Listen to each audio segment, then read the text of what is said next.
Am I? Yes. All right, we have our Zoomers up. Oh. All right, we're gonna bring our Zoom folks back in.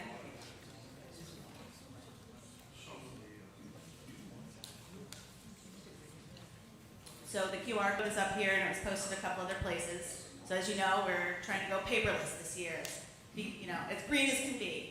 So everyone can bring it up on their devices if they'd like, or we'll also be projecting everything on the screen. Steve, just let me know.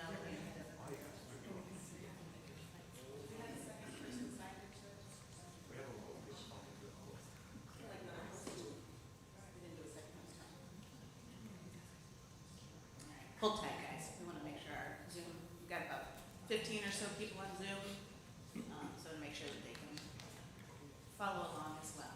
Yes, you want to be inclusive. Absolutely. That's a good turnout. It's 80-something people. Yeah, what are you? I'm sorry.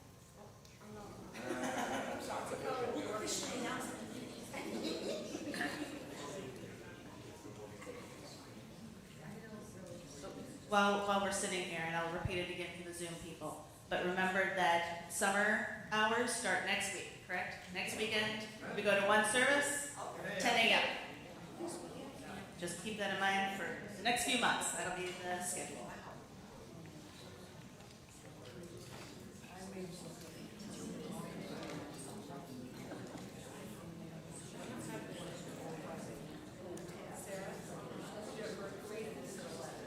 Oh, unless you're at Berkeley, then service will be at 11.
All right, everybody.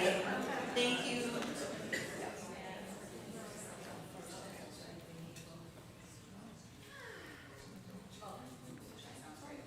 All right, thanks for your patience. The Wi-Fi signal isn't super strong in here, so we're trying to get our Zoom people back. I guess he's gonna let you know. Yes. Give you an alternative, to make it stronger. For Wi-Fi? Is it working or is it? We are connected through a phone right now, and we're gonna let the Zoom people know that if they lose us again, just to watch the live stream. And if we get to a point where they want to vote, they can text their vote to Steve. I can give you a stronger hotspot like there. All right. Let's get moving. All right, good afternoon, everybody. Thanks for joining the 2024 Annual Congregational Meeting. I am Sarah Fleming, Chair of the Board of Trustees, and I hereby officially call the annual meeting to order.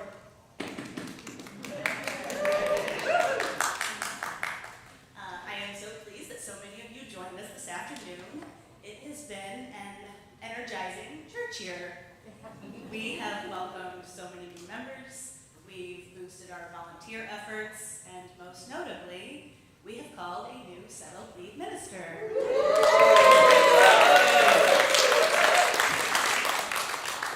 I will speak more to our year later in the meeting. Before we proceed with the agenda, I want to recognize some people who have been working hard to make today possible. First, our staff members, Debbie Lavelle, Brian Franklin, Scott Stewart, and of course, Reverend Krista. We also need to thank Ken Denson, his volunteer. Thank you, Ken. I'd also like to recognize the members of the 2023-24 Board of Trustees. These individuals have worked tirelessly over the past year, helping to get Eliot back on solid ground and navigating many changes along the way. This has been challenging and fulfilling work that furthers the mission of Eliot Chapel. So by name, I want to thank our current board, Kaylin Ponchi, Steve Swift, Chuck Shooter, who is unfortunately homesick, Susan Bell, Carol Klauser, Bob Becker, who is out at Berkeley today doing the Vision Quest, and Rebecca Taylor, who is also homesick. But I want to thank these individuals for all their work this past year.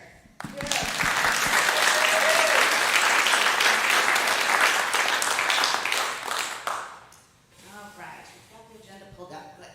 A couple of housekeeping items. I was going to mention to the Zoom people to share their remarks in the chat, but we're going to navigate Zoom as best we can.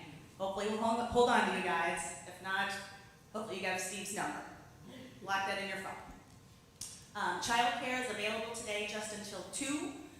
It's possible the meeting could run a little bit longer than that, so we'll try to keep an eye on the clock and mention when we're approaching 2 o'clock so we can go pick up the kiddos. But we'll try to keep this moving and hopefully get out by then. Kaylin Ponchi is the Secretary of the Board of Trustees and will be taking minutes. Please note that we are recording today's meeting for the purpose of providing accurate minutes. We have asked David T. Cox to serve as parliamentarian for the meeting today. Thank you, David. And thank you to Carol for serving as our timekeeper. At this time, I would like to turn the floor over to Carol. She is our chair-elect, and she will be reading the Congregational Covenant. It's long. We, the congregation of Eliot Unitarian Chapel, learning from our past and forging a new path together, make this covenant. We will be open and honest in our governance and in our interactions with one another. We will recognize and celebrate our differences and not be surprised when we disagree. We will regard our diversity as an opportunity to learn from one another and let our differences inspire discourse, not division. We will be kinder to one another than we have to be. We will remember that this covenant, like our community, is a work in progress. We will live these principles by promising to listen fully to each other with an open mind and heart, to be sure we understand the other person's point of view before responding with our own, to talk over differences in opinion with each other directly, openly, and respectfully, to speak clearly of our own experiences and to propose our own solutions, to seek out personally and actively, complete information about issues of importance to us. To share our opinions responsibly and respectfully, choosing the appropriate time, place, and person. To recognize and honor in each other the good intentions and motivations that lead us to speak up in our church. To follow existing processes for conflict resolution at Eliot Chapel. To focus our communication on finding ways to improve our church for all members and friends. To follow these promises in all forms of communication, one-on-one, in groups, in person, and electronically. To greet newcomers warmly and welcome them to our church with interest and empathy. To remind ourselves and each other of these promises regularly and gently. Thank you, Carol. At this time, I would ask Board Secretary Kaylin Ponchi to report attendance numbers so that we can confirm we have the required quorum to conduct business. Thank you. At present, the official membership records of Eliot Chapel contain 401 people. In Article 4, Paragraph E of our bylaws, a quorum at the annual meeting shall be 10% of the membership. The required attendance is 41. I am pleased to advise that there are sufficient members present to establish a quorum, and the business of the annual meeting may proceed.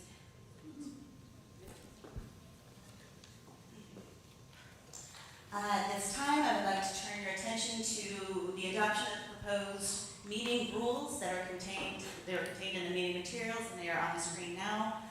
These are a set of rules we have historically used for the chapel's annual meeting. At this time, I would ask if there are any questions regarding these rules. At this time, I would like to ask if there are any objections to the adoption of these rules for use at today's meeting. Hearing no objections, the chair will consider the rules as approved by unanimous consent.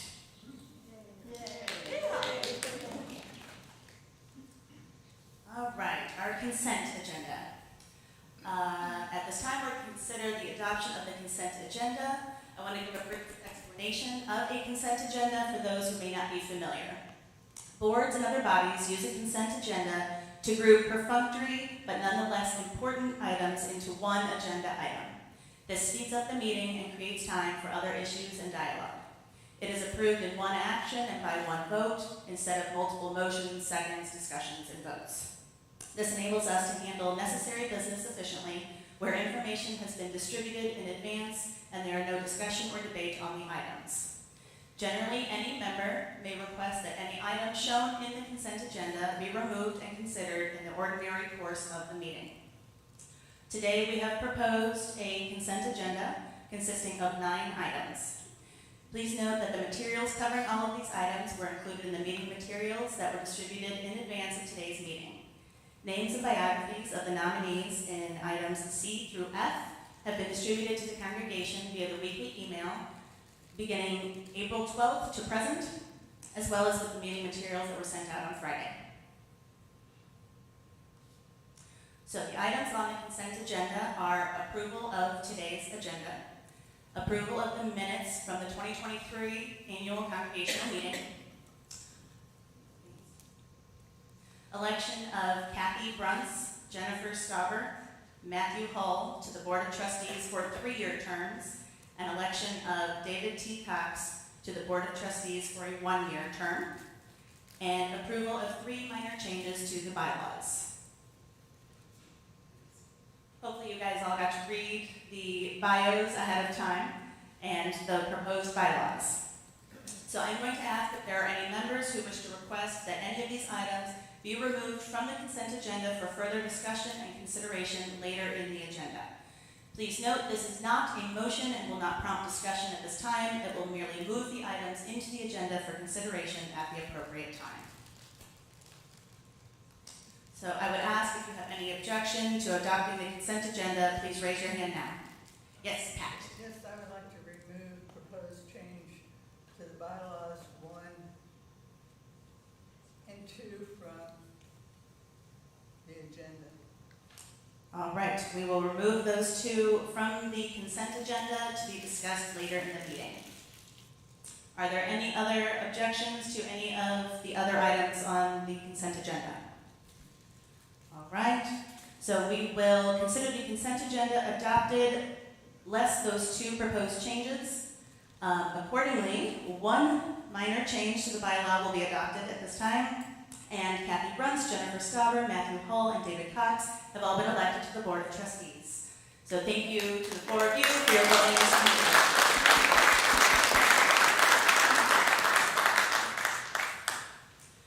By way of additional information and for the minutes, the Board of Trustees approved its nominee to the Nominations Committee at the April 16th, 2024 meeting. Sarah Fleming, as outgoing chair, will join the Nominations Committee for a 2-year term. All right. We have taken care of most of the necessities of the meeting and are ready to begin reports. So I'm up first. Let me grab my report. Well, it has certainly been a very interesting, challenging, and exciting year. Before I recap what the board has been up to the past year, I want to back up just a little bit. There were 4 of us who came onto the board together. Kaylin Ponchi, Steve Swift, Chuck Shooter, and I all started in July of 2021. At that time, Eliot was a pretty different place. All board meetings were held on Zoom, all services were held virtually, and Reverend Barbara was just our regular settled minister. Obviously, a lot has changed since then. Eliot went from virtual services to outdoor services to 1 in-person service to 2 in-person services. We went from working with Reverend Barbara to working with interim minister Reverend Doug to acting lead minister Reverend Krista to settled lead minister Reverend Krista. We went from seeing years of a deficit budget to a pretty much break-even budget to projecting a surplus budget.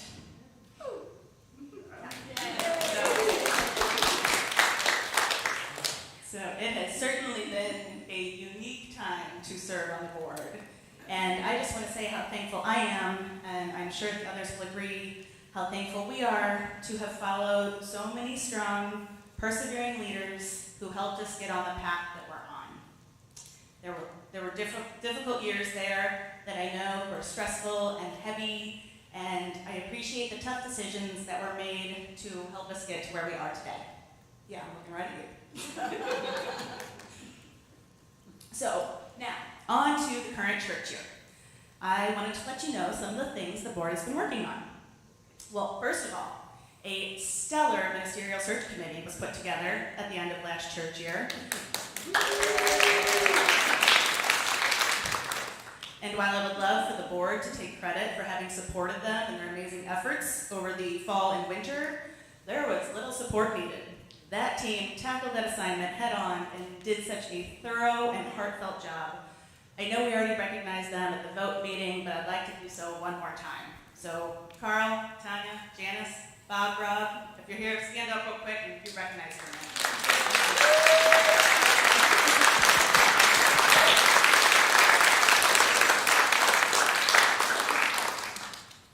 Another matter that was taking place at the transition of church years was that of restructuring our staff. A staffing study revealed that our structure wasn't the best fit for the size and culture of our congregation. So difficult choices were made and positions were reorganized. The board worked with the minister to place the right people in the revamped positions, and we couldn't be happier with the outcome. Scott continues to do amazing work with our RE program. Our administrative staff is doing a wonderful job. Brian, our new business administrator, came to us with a wealth of knowledge and experience and has really worked to streamline our processes. And Debbie has taken on new administrative tasks while still doing a great job with our communications. And she has been able to do that in part thanks to the many volunteers that assist with the front desk duties during the week. Speaking of volunteers, we knew that when we were making these changes, it would only work if the congregation stepped up to help fill in the gaps by volunteering in various areas. And man, did you step up. We have volunteer teams for all sorts of things now. And Mary Myhouse and Dottie Storer are doing an awesome job helping to coordinate all those.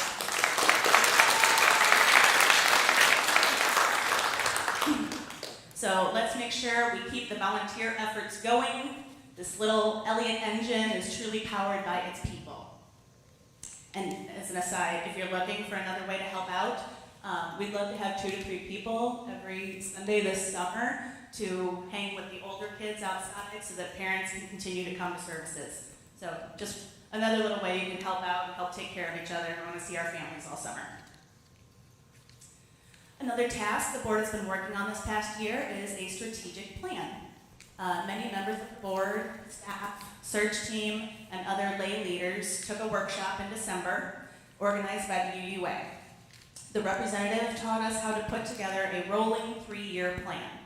So a small subcommittee has since been working on putting together this plan, identifying initially just a few areas of focus with the intention to build on it year after year and let this be a roadmap for future boards on how to carry the church forward and achieve the goals identified by the congregation.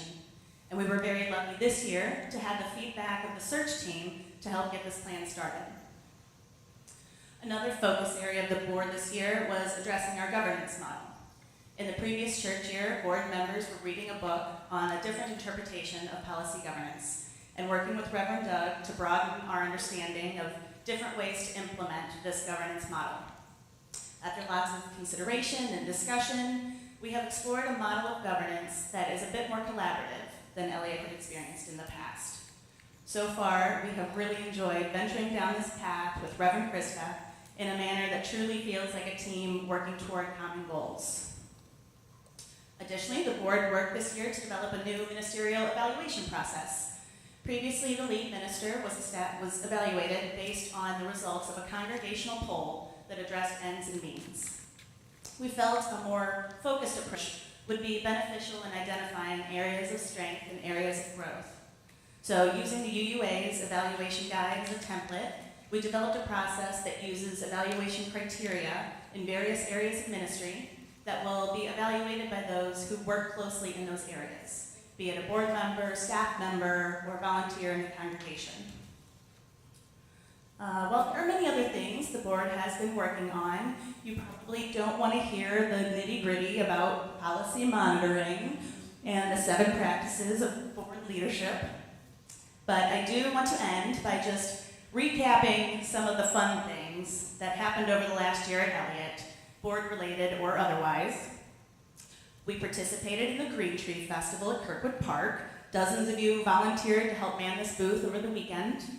Our fall ask, hoping to raise $20,000, brought in almost $30,000. We participated in the downtown Kirkwood Halloween walk, where we set up a tent, dressed up, and handed out candy to area kids. Eliot continued so many of its social justice efforts, including immigration justice and supporting the people of Meacham Park. We gathered signatures to help end the ban on abortion. We welcomed a drag queen to read to our children. We had a book swap, bread service, madrigal, holiday pageant, game night, talent show, Seder dinner, trivia night, Friends of Music concerts, and many Bergfried campouts. We enjoyed the musical performances of so many wonderful Elioteers on Sunday morning. We had a men's advance and a women's weekend. We had dozens of community connection events. We had a very successful spring pledge drive. We dedicated 11 children and bridged one of our youth. And possibly the 2 most important, we welcomed over 20 new members this church year, and we call the new settled lead minister.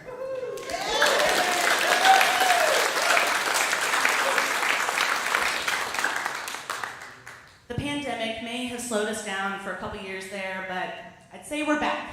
And I feel very honored that you all let me be a part of Eliot's leadership through this crazy, awesome time.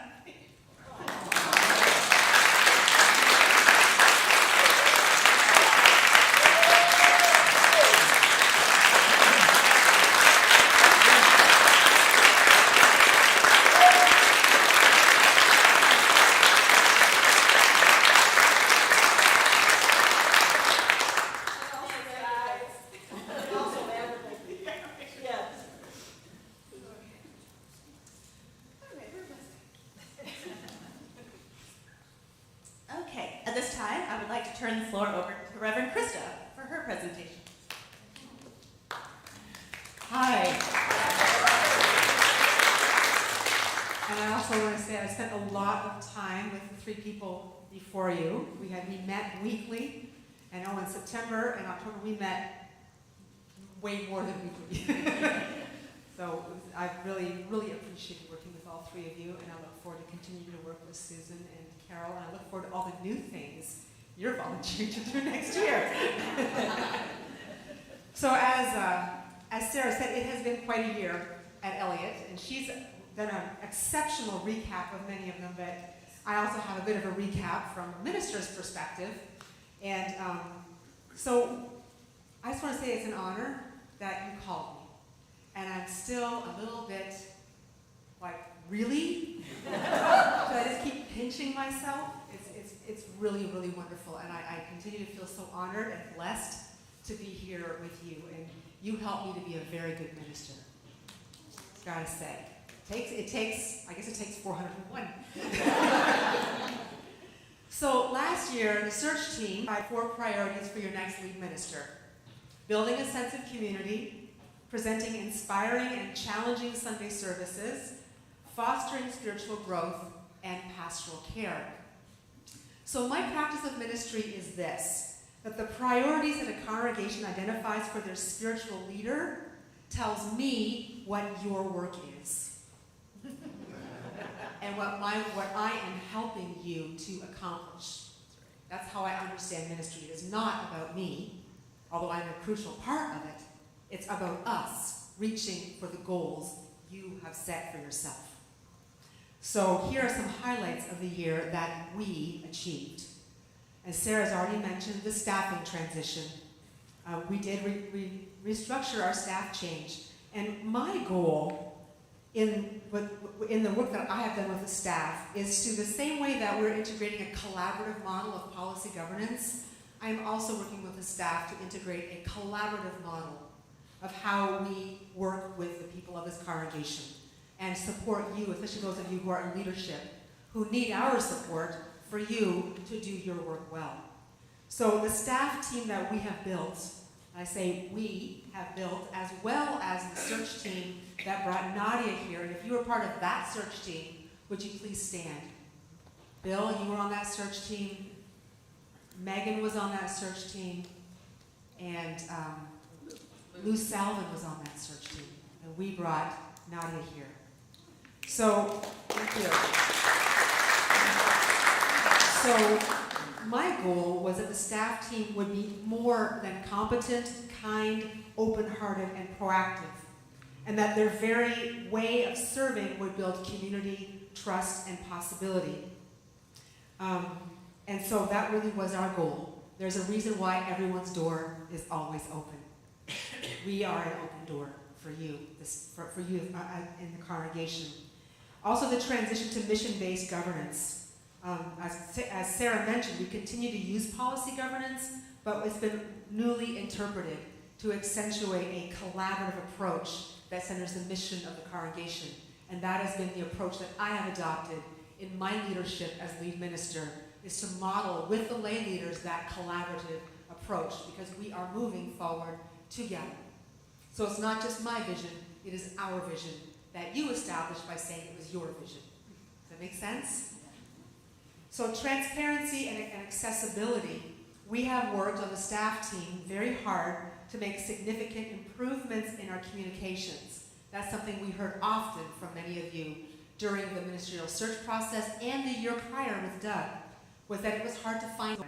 One of the reasons was that there was less going on last year, but it's been building, and now there's lots going on. And so Debbie is working with Dottie Storer and Mary Myhouse to revamp a communications team.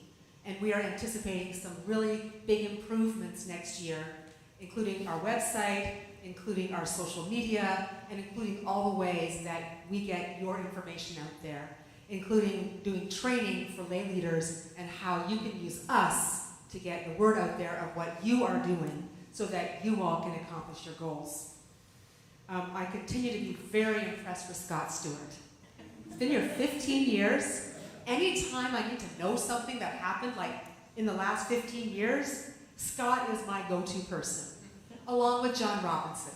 who I must say we have become good friends, and he has been a fount of wisdom and part of what has helped me to do the job I'm doing for you. And he has been extremely generous in his time and his support.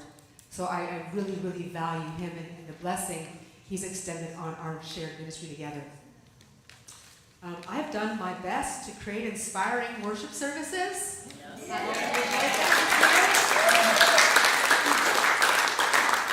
And one of the things that made our services so good this year is that also a collaborative model was brought into the worship services with a music team has been established, and that music team and I worked together to ensure that musicians from within the congregation were highlighted. We have so much talent in this congregation. But I also really want to thank as well Scott Stewart, who is often my right-hand person in developing not only the time for all ages, but also often the shape of the worship services. And we worked together to help that, ensure that the children and the adults, you're learning the same thing at the same time, just from a different age perspective. And we will continue to do that in the future. We've also are building a worship tech team. Thank you, Ken, for being the lead of our tech team, but we need to grow the tech team because this big screen is coming in, and so we're going to be doing more live stream of worship services, bringing guests in. One of the things I'm most excited about is that we can bring people who watch online into our service by doing things like the reading or the chalice lighting, so that people who are watching from home aren't just receiving, are also participating with us, and we become one community, even more strong than we are now. But we need a worship tech team because it's becoming more complicated. So if you even have a smidgen of tech stuff in you, we really need your help as we grow and expand this team. And also what I'm really excited about is that a whole bunch of people completed the So You Think You Can Preach class that I did. And so we're having a So You Think You Can Preach summer. And so you're going to see a whole lot of people speaking who have been working the last 2 months under my guidance and direction to create some really good, interesting services that I think you will really enjoy. So summer services, don't miss them. There's really going to be something here for you every single Sunday. And as always, thank you to Nadia, David, and the choir for your musical energy.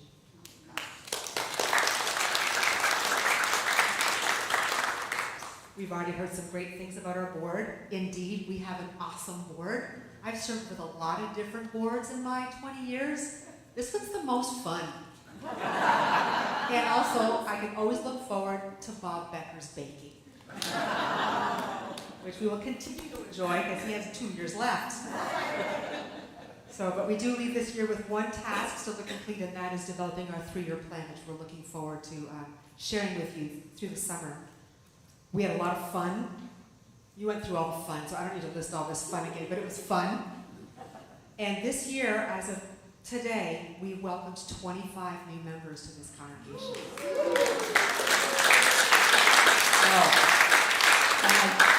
I really want to lift up who I think we need to credit with this, the welcome team. Yeah. Who are here not only every Sunday, but they're the ones on the phones and the email and text messaging tomorrow and the rest of the week, reaching out to everyone who visited to invite them back. And I also want to really recognize as well the starting point team. Amy Stark led it this year, but then we also were joined by Ann Lemon as well as Tim Gardner. So we have 3 facilitators, top-rate facilitators, offering our New Start program 3 times a year. And that has a lot to do, I think, as well with our membership growth. And we just have fun. This is a fun-loving congregation. And I just want to say something too. I visited this congregation quite a bit before I was your minister, because I didn't want to go to my own congregation out Emerson for the summer, so I'd come and hide in the balcony to do your summer services, but I wouldn't tell anybody because I would slide out the back, right? The welcome that we're experiencing now, you have created this. That one of the things that I had often heard about this congregation is that it was a cool congregation, like cool in culture. That is not who you are at this time. You have grown to be a very warm, welcoming congregation, and many of our guests share that with us over and over again. You make a difference in the way you are with each other and the way you are with those who take the risk of coming to visit us. So, I want to thank you for a wonderful year. Thank you for calling me. The party, the installation service, is going to be October the 26th during our Sunday morning service. 27th, I've been doing this all the time, October 27th. It'll be one service. It'll be on a Sunday morning so that all of our families can join us. And so if you're interested in helping, there's a small installation team already started. We could use a lot more people because it's going to need a lot of hands to make this the party that we all deserve. So thank you very much.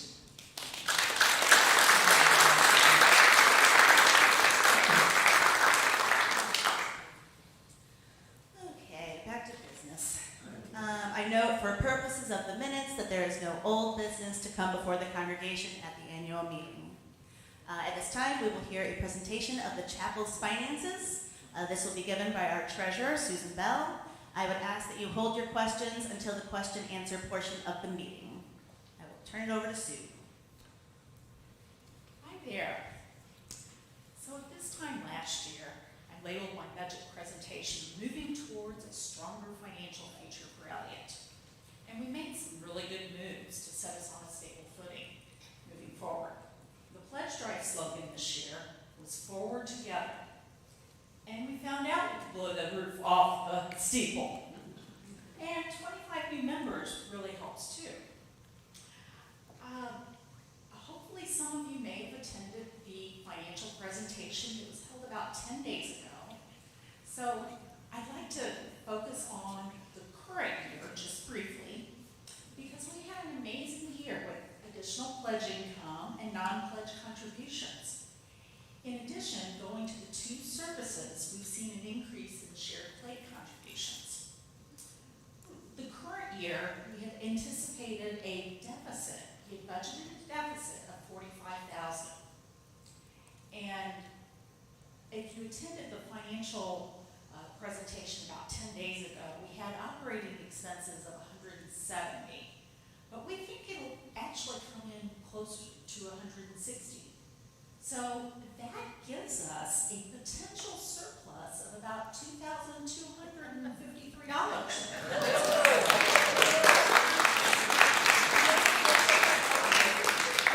And we've got a couple more months to go, but it's looking very favorable. And Brian has done a tremendous job in analyzing the finances and being a great business administrator. So going forward for the budget proposal for May 2024, he analyzed where our pledge patterns occur, and we receive approximately 85% of our commitment during the current year. Now, we also receive a lot of people who prepay, so that on average, we're receiving about $42,000 pledge income in like April, May, and June before the start of the July year. And then we also have a few stragglers who are still paying for their 23-24 pledge year in July and August. That averages about $11,000. So, and also we anticipate that we'll have a few new member pledges of about 2,500. So we came up with this $626,000 in total pledge income based on quite a bit of analysis, but it's backed by our history of giving. Now, as far as our other sources of income, going to 2 services has really helped and has really boosted the shared plate now that we have 2 services.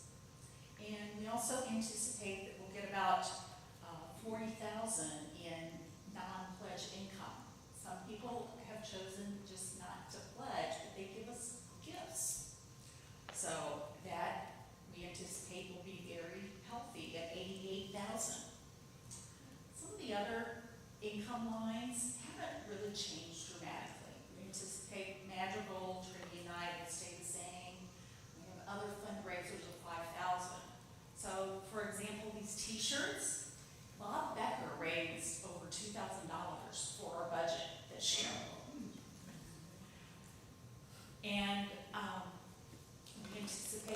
also able to rent the building out periodically to add an additional 7,000 throughout the year. Moving on to expenses, payroll. We increased payroll for the upcoming year because, for one, we had one individual who had not received a pay raise for 5 years. Yes, and based on their seniority, that individual was brought up to somewhere above the minimum to somewhere between the midpoint. So they got quite a bit of a bump, but they had not received a pay raise for 5 years. The other core staff received increases that brought them up to between the minimum and the mid-level. And all part-time employees received a cost of living increase. The shared plate line is about half of what we anticipate that we'll receive during the year. Some of our other expense line items have stayed about the same. Programming includes a little bit of those installation expenses and paying for Wellspring. Operations is staying about the same. And some of our other expense lines are staying about the same. We have a little bit of extra money that we decided to put in capital improvements. We hope to replace the carpet in Adams Hall, which we think will make it more appealing for rentals. And also, the windows behind us need a little bit of deferred maintenance work. So we bumped up our capital improvements a little bit. But the budget leaves us with a $15,000 surplus, which is great because we need to replenish those cash reserves that had dipped down in the past couple of years when we were operating with deficits. So it's amazing that we have a balanced budget.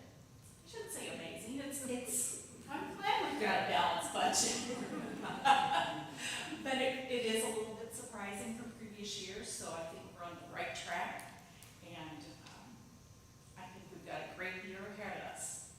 I've also included a copy of the UU Common Investment Report, and so far, year to date, we have an 8.76% increase in our endowments or our investment report, all of our funds. We have not taken any funds of Women's Alliance gave some money to the partner church, and we took out about $1,500 from the Dunlap Fund for the immigration justice activities. So very, very minor. And I think that pretty well wraps us up as far as the financial information. So I'll turn it over to Sarah. Thanks, Sue. Exciting stuff, guys. That budget will be cool. All right, so for new business, we will address the 2 items that were removed from the consent agenda. So, Pat, I don't know if you want to lead the discussion on this? Yeah, you can go back. Well, I just want to say that. We've got another microphone on. Okay.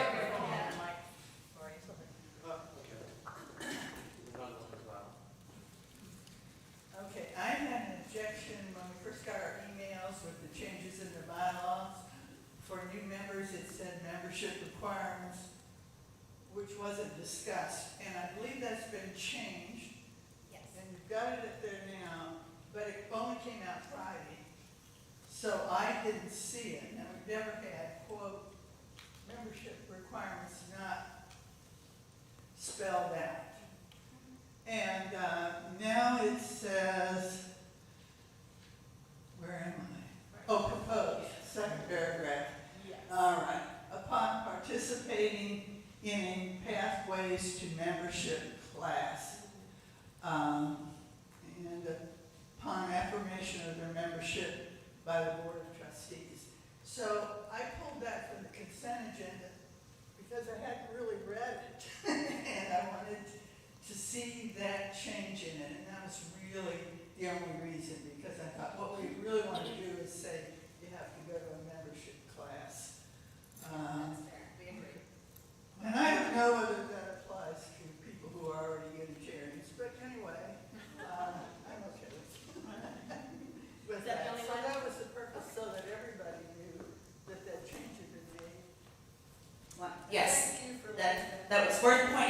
because initially when we sent out the proposed bylaw changes, this had said membership requirements, very vague and loose. And Rich reached out to us and said, too vague, can we modify that just a little bit? So we changed it to say, a pathways to membership class. That way somebody still needs to take some sort of class, but we don't need to lock in the official name of the class since it's changed over time. So we made it vague enough, but not too, hopefully everybody's okay with this proposed change. So, is there a motion and a second to adopt this change? I have a question.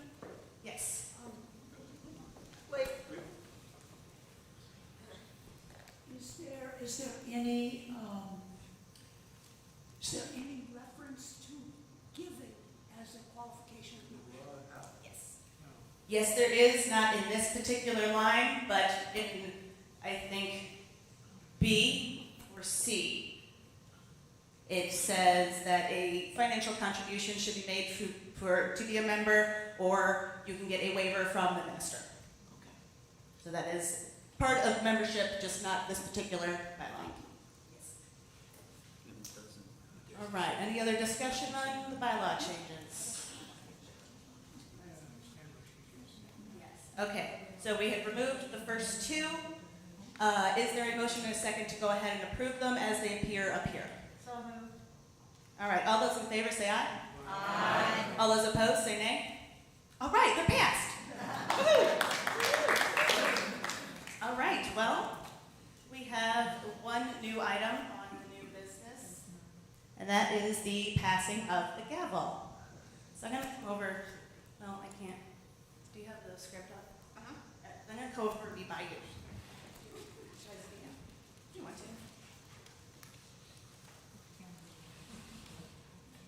Okay. Chapel governance is a spiritual practice. It is the work of divining the purpose of our chapel, the difference that we want to make in the world, expressed in our values, mission, and ends. It is the work of assessing our progress on behalf of this and future congregations. As outgoing chair of the Eliot Chapel Board of Trustees, I ask you, Carol, to pledge to the congregation that you will steward well the office of board chair and ensure that the board validates its trusteeship of the chapel.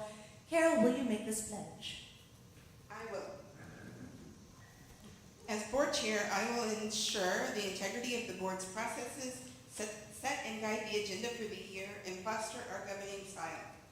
In governing, the board aspires to lead with courageous vision rather than with tactics, to be proactive rather than reactive, to value diversity of viewpoints, to ascertain collective rather than individual intentions, to build towards the future, to measure progress towards stated goals of the chapel. I pledge to work diligently on behalf of the congregation. On behalf of the congregation, I will read a pledge of their support to you, the incoming board chair, to the newly elected trustees, and to the entire board in these endeavors. Carol, on behalf of the congregation, we pledge our support to the board's work.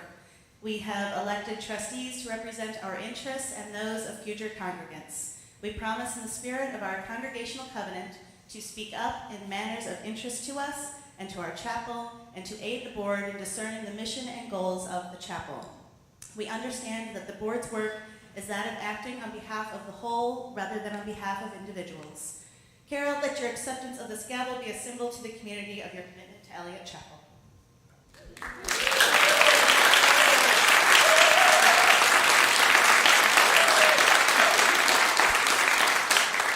I bought a new case for it. I think it needed a little house to look up.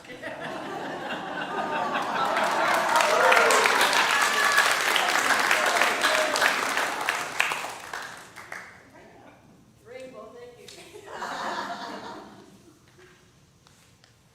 Just in time for Friday, it's perfect. All right, so now I've prepared a statement. I'm going to read it because I'm too nervous to memorize it. It is a privilege to serve as your chair of the Board of Trustees alongside such stellar and resolute board members, all of us sharing a commitment to the values and mission of our Eliot community.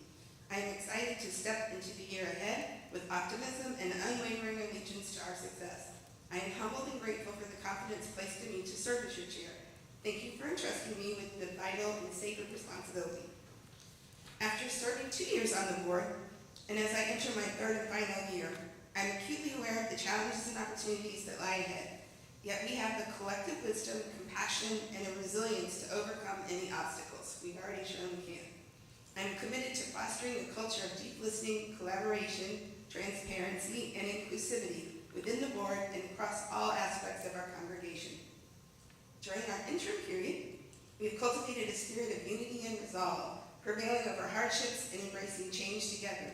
As we look to the next chapter with our settled minister, the fabulous Reverend Krista Tate, I'm inspired by the rich history and vibrant spirit that define Eliot Unitarian Chapel.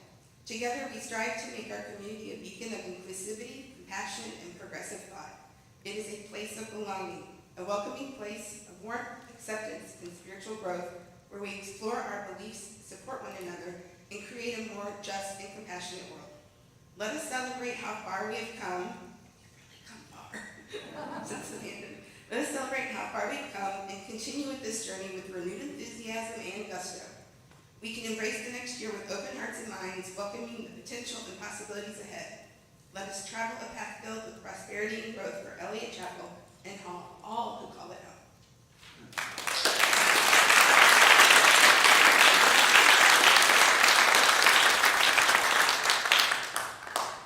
All right, I want to point out that it is 5 minutes to 2. So I don't know if anybody's got some kiddos over getting washed, but we may want to go grab them to relieve our nursery folks. But now we are at the question and comment portion of our meeting. Before we take our first question, I would like to remind everybody of the meeting rules and expected practices. To seek recognition by the board, a member shall raise their hand. All speakers will identify themselves by name prior to speaking. This will help us with the minutes and just everyone listening. If possible, please indicate to whom your question is addressed. We will have a limit of 2 minutes to hold the floor, with a maximum of 2 times holding the floor per person.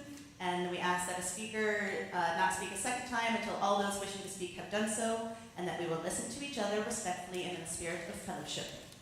So, are there any questions, comments?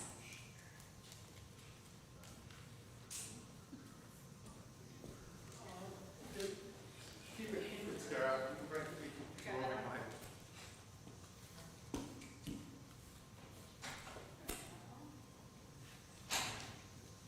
It is unmuted yet.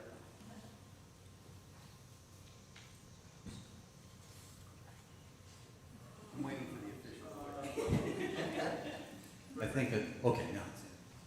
Rich Hoyerman, I've heard at the different budget discussions about cash reserves, and that when we were short, we were able to use them to keep us above water. Could somebody just give very short, what the heck is that? Where does it come from, and about what's in it now? It's not part of the budget page, I don't believe. Right, it's kind of the balance of our checking account to make sure that we have adequate cash to make payroll and to make our operating expenses. We received quite a bit from the pandemic, and we had a cushion there.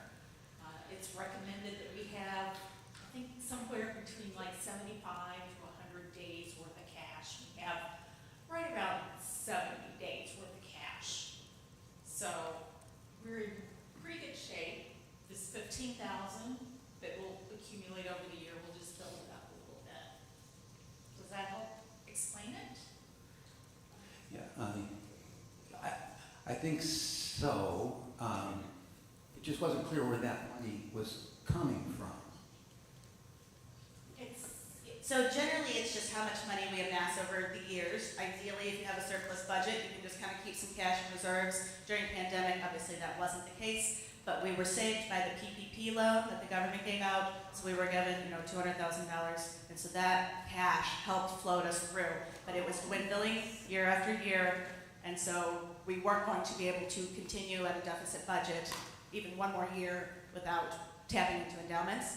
But fortunately, we don't have to, so we want to build that cash back up so that if something happens in the future and we need cash, we can have some reserves ready.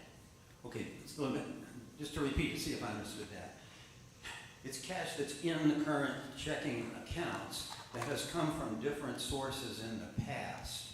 and has been used when necessary to sort of balance the budget for that particular year. And now it looks like we are in the fortunate position of being able to increase that checking account balance for that. Right. Thanks, I never understood that. All right, any other questions, comments? Yeah. Hey, Rich, on me. Pat was up for- Oh, sorry.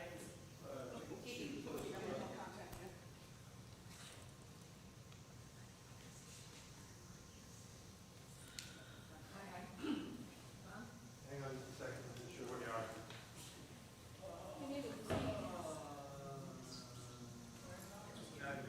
Okay, I'm Corinne Esnell. Many years ago, there was a issue regarding the corpus of bird freed, and at that time, I headed up an asset authority management team that looked at that, and it made a new corpus, a new policy regarding the corpus, and it was supposed to be a minimum $100,000.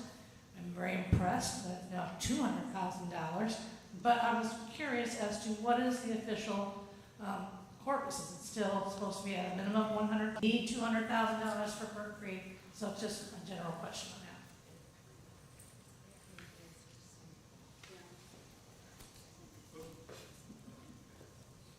that. I believe that that is the money that remains from the sale of the property, that 60 acres, that was sold in 2017 or 18.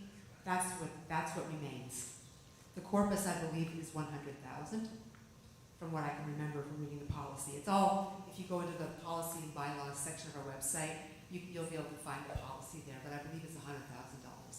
But we leave that money there because that's from the sale of the property. And it's what we'll be able to pay bird-free expenses for hopefully the next 20 years. All right. Any other questions, comments? Pat, you have a comment? Just a second. I just wanted to say, and I just want to say thank you to the board for a wonderful job. I know how hard it is to work on boys. Sorry. Thank you all so much. You've done a wonderful job.